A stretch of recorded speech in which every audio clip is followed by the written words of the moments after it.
What's up, guys? It's Keith with CyberNew. It's been a really long time since we dropped a video. We apologize. Been really busy with life. However, today we've got a different kind of video for you. It's a DIY.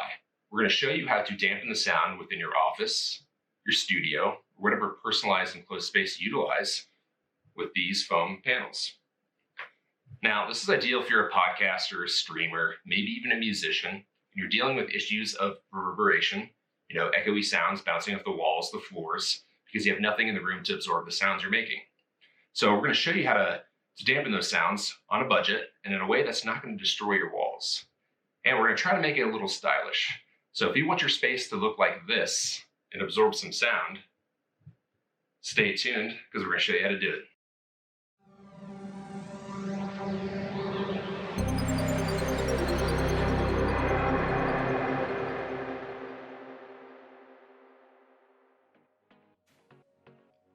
Here are the supplies you'll need. Fear not, everything you see here is listed in the description, along with a few alternatives.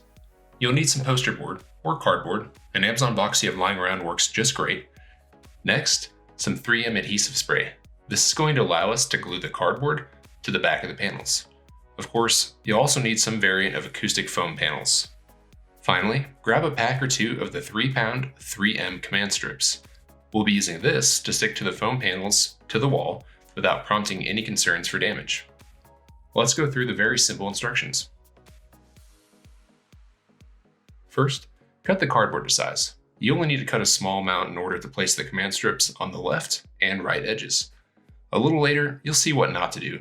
We cut one that was a little too large and it kind of sticks out when we press it against the wall.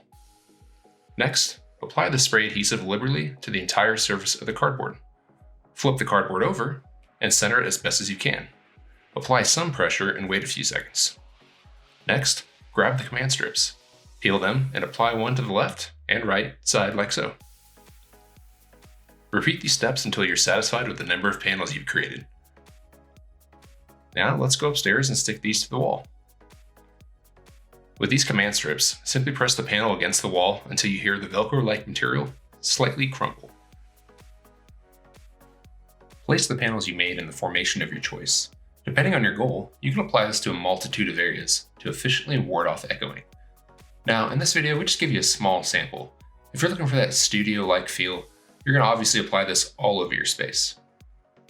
And there you have it, a cheap and easy way to soundproof your space. Hopefully you were able to make it more appealing than we did. As always, we appreciate you watching. See you next time.